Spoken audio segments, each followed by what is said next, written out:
আসসালামু আলাইকুম। আশা করছি আপনারা সকলে ভালো আছেন। আজকের ভিডিওতে আমি আপনাদেরকে দেখাবো কিভাবে জিমেইলের পাসওয়ার্ড ভুলে গেলে আপনি সেটা রিসেট দিবেন।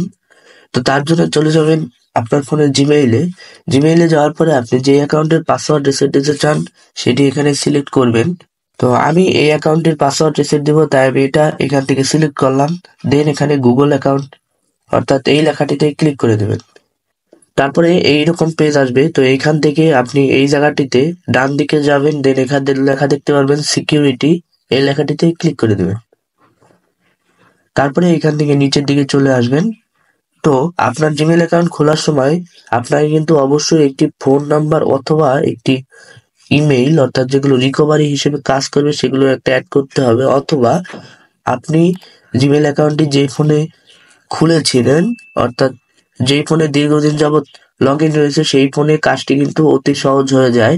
আপনি সেই ফোনে নেওয়ার চেষ্টা করবেন। তো আমি এখানে রিকভার ইমেইল রয়েছে আমার কাছে, তাই আমার অসুবিধা হবে না। আমি এখান থেকে উপরের দিকে গেলে এখানে দেখতে পাবেন এই যে পাসওয়ার্ড রয়েছে, এই পাসওয়ার্ড লেখাটিতে ক্লিক করে দিবেন। তো দেখতে পাচ্ছেন আমার কিন্তু সরাসরি নতুন পাসওয়ার্ড দেওয়ার পেজ চলে আসছে।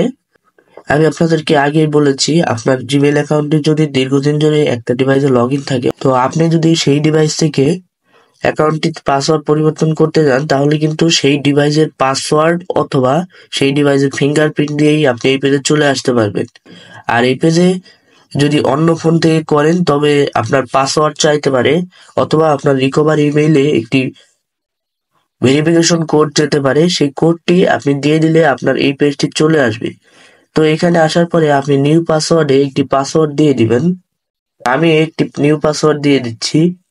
নিউ পাসওয়ার্ড এই বক্সে দেওয়ার পরে আপনি নিচের বক্সেও যেই পাসওয়ার্ডটি দিলেন সেটি আবার এটি দিয়ে দিবেন। দেন এখান থেকে চেঞ্জ পাসওয়ার্ড লেখাটিতে ক্লিক করে দিবেন। তারপরে এখানে চেঞ্জ পাসওয়ার্ড লেখাটিতে ক্লিক করে দিবেন। তারপরে দেখতে পাচ্ছেন আমার পাসওয়ার্ড কিন্তু পরিবর্তন করা হয়ে গেছে। তো এভাবেই যে কোনো জিমেইল অ্যাকাউন্টের পাসওয়ার্ড রিসেট দিতে হয়। তো আপনাদের যদি আর কোনো সমস্যা হয় আমাকে অবশ্যই কমেন্ট করতে ভুলবেন না, আমি কমেন্টে রিপ্লাই দেওয়ার চেষ্টা করি। তো আজকের ভিডিওটা এই পর্যন্তই। ভিডিওটা যদি ভালো লেগে থাকে অবশ্যই একটি লাইক করে দিবেন, বন্ধুদের সাথে শেয়ার করতে ভুলবেন না। আর চ্যানেলে নতুন হয়ে থাকলে অবশ্যই চ্যানেলটি সাবস্ক্রাইব করে দিবেন। দেখা হচ্ছে পরবর্তী ভিডিওতে। আল্লাহ হাফেজ।